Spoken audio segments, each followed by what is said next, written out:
back in the first floor parlor or turret room, as Brian calls it, and obviously some progress has been made in here. This gorgeous William Morris wallpaper has been going up.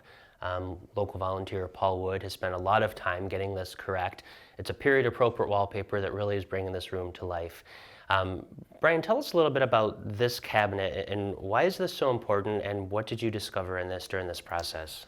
Well, when Paul and I and my wife and a few others were stripping the wallpaper in this room, it took quite a bit of work to get down to the proper surface and prep the walls. But in doing so, we pulled this cabinet out from the wall. It's a beautiful secretary. Yeah. And inside it, we found this basket of keys, which we've had hundreds of keys in this house. Sure. And we were curious because some of the smaller ones we thought might open some of the doors that we haven't been able to open. And sure enough, when we tried a few on the fireplace doors, it worked. And that was a pretty exciting discovery that we'll talk about in another moment or two. Yeah. Well, that's pretty cool. So we think this is an original piece to the family, but probably not the house. It's a little bit earlier in date. But as we've been talking since March, I think we've been doing this, this house continues to unveil its secrets and kind of give you little leads and threads of helping the Medina County Historical Society really figure out the history of this home. Brian, why don't we walk over by the fireplace mantle and take a look at that door and kind of show us, like opening King Tut's tomb and the treasures that were found inside. Sure thing.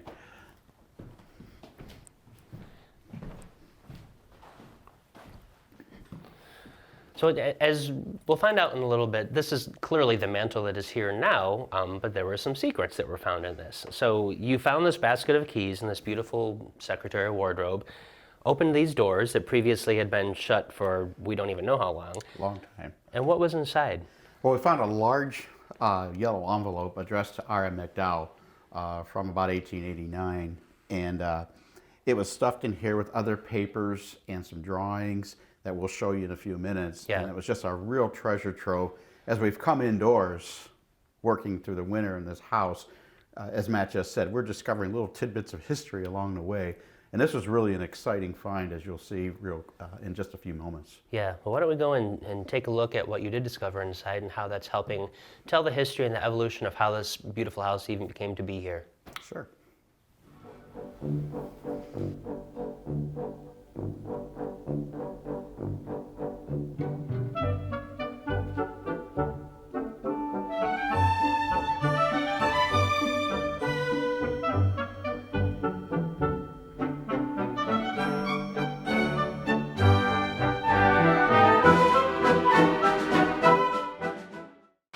As we just discussed in the fireplace cubby door, this was the envelope we found, and it was stuffed with papers. And just being curious, of course, we had to open them right away.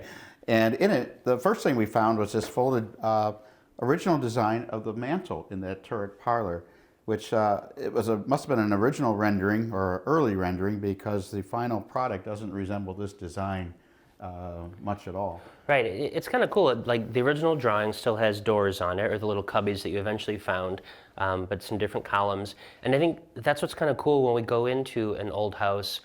We assume it was built this way because that's the way it was designed, but there was this give and take between the owner and the architect to really come up with the final vision. One of the other really, actually quite amazing things that was in the envelope is the original landscaping and plot plan that the architect drew for the layout of the house. What's fascinating about this is, again, this is not as the house was built, this is as it was planned, roughly about 1889. So original hand-drawn plan by George Nettleton. It shows the house not lined up with the center of Washington Street, which currently pretty much dead ends into the front of the house. So what's really fascinating is when we go in the basement, a couple episodes ago we talked about that circle in the floor of the basement room, in the front room, which they uncovered, and it is a well. So what's kind of cool is on the plan it shows a well. What's interesting is the house was actually shifted south so that the turret is aligned over that well. So the well wasn't just left out in the middle of the yard, it became covered by the house. It's also interesting to note that the original landscaping plan is here, and there's kind of a drawing for a formal garden perhaps, or an herbery behind the kitchen area. There's a huge flower bed in the middle of the main drive. The barns are called out, so the two barns that we focused on this summer were already existent. So we believe those are original from the H.G. Blake home that was on the property. Right. But it also calls out the clothes yard and the lawn tennis court. So that big flat area behind the house that we referenced before, and we talked about the benches that were found in the barn that were maybe used for people to sit and watch.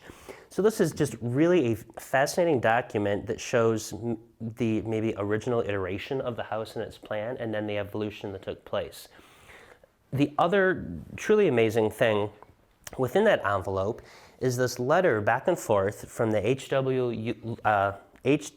Lewis and Company stained glass company on St. Clair in Cleveland, Ohio, between R.M. McDowell and the company, going back and forth over the design of the two stained glass windows. So within that envelope also, revealing more treasures, is an original drawing of the original window that was planned for the staircase landing. This is not what was built. The current window is actually totally different than this. Totally. But this is the original hand-done watercolor of the first schematic. And then in the parlor where we just were, in the fireplace, there's another drawing for that stained glass window, but the original plan had an arched window. If you look at the house from the outside with the granite and the turret, this would not have fit. It would have gone up into the porch roof, and I wonder perhaps if that's why it was modified. And then also in there is a detailed drawing of that parlor bay window where we just were, where the cabinet is, that calls out clearly where that stained glass window should go. So things like this, if you've ever done old house research, this is almost literally unheard of to find, sure, first of all, the original documents that predate the house and the planning process, but then to find them existing within the house itself, just hidden behind a door. Probably been there for a long, long time. And one thing Matt pointed out early on is when architects design such a grand house, in the style you note, there's no landscaping in front of the building itself. Right. Very barren, yeah. Very barren, and that's why the artistic view of the architect, I'm sure, wanted to focus on his house, not on shrubbery necessarily, right, although there is adequate shrubbery all around the perimeter, yeah, including the original privet hedge that went parallel to Prospect Street, and that was pretty evident in the old H.G. Blake photo we had, and that's one of our gardening plans for next year. We hope to maybe eventually put a new hedge out there that would outline the property beautifully. It's just fascinating. I can't wait to try and read this letter or have you or Joanne or Tom go through and actually write it down to see what was the discourse between R.M. McDowell and this Lewis and Company, starting with this, getting to what we have today. Pretty cool stuff, Brian. It is, and R.M. McDowell was a very hands-on homeowner. I have other correspondence we discovered regarding the boiler system and the stained glass windows here in the dining room, back and forth with Mrs. McDowell weighing in at times, what her likes and dislikes, and it's just interesting. The pencil-written comments by R.M. and signed on that letter. Yeah. They're a little hard to read, but up upon closer study, I'm sure we'll be able to transcribe all those notes and absolutely helped steer the stained glass company in the right direction, evidently. Yeah. Well, Brian, why don't we go down in the basement? I know a lot of work has been going on down there. Let's go and take a look at what I guess we can call the well room at this point. That's what it's called now. And see how that is transformed with the work that's been done, and kind of take a peek down in there. Sure. Great.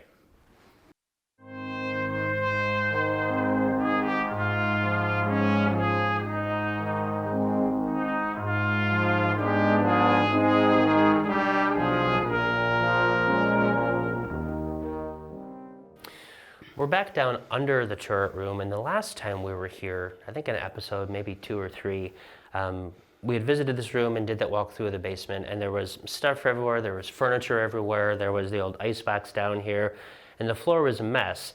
But over the process of cleaning this up and making it a functional space, you uncovered this well, which is interesting because it shows up on that original drawing that we saw by George Nettleton. But we think this well dates to the original H.G. Blake house that was on the property, and that was probably built 1840? 1840, 1850, in that range. So this well is 180 years old. And tell us a little bit about the process, Brian, of uncovering it and some of the discoveries that you've made. Well, the floor was quite uneven. Even after it took us weeks to remove all the debris out into the dumpster, there was dirt, items of wood and boxes and just miscellaneous things that really had this entire floor covered. It took many buckets to carry out. Once we got the floor open, we could see how uneven it truly was. Old concrete had been laid over a dirt floor years and years ago, and most of it had broken up. It was very unstable. Right. And we thought this room would not be functional unless we do something with the floor. So in the process of cleaning up the debris, we discovered this large square piece of sandstone that sat on the floor. And I'm just thinking, why was that stone sitting here? We didn't really know. And it only got to the point where one day when I was just about done here, I just took my shovel for kicks and started inching the stone and prying it back a little. Yeah. And I got it all the way across, and I could see, oh wow, there's another piece of sandstone underneath it. And then when I got to the hole, I really discovered something fantastic and totally unexpected. That I looked inside, and the well is all formed up by stone, as you see in the photos. There's no mortar. And the real difference between a cistern and a well, had this been a cistern, it would have had a solid wall. Mortar or bricks, and certainly a house in this vintage would have had a brick-lined cistern as we have outside the house. But this well, I thought was an interesting find, but once we found the gardening plan and knew that George Nettleton, the architect, knew the well was here, and yet the house moved this way. Yeah. It moved to the south. So what's interesting, a well, as you said, you know, it's built by stone and it's not solid.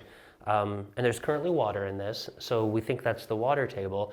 This would have been the water supply for when the home was built, correct? Or from the cistern, but people would have pumped water out of this and used it in the house for cooking or laundry or different chores and things. Quite likely. There wasn't public water supply hooked up to this house for several years after the construction.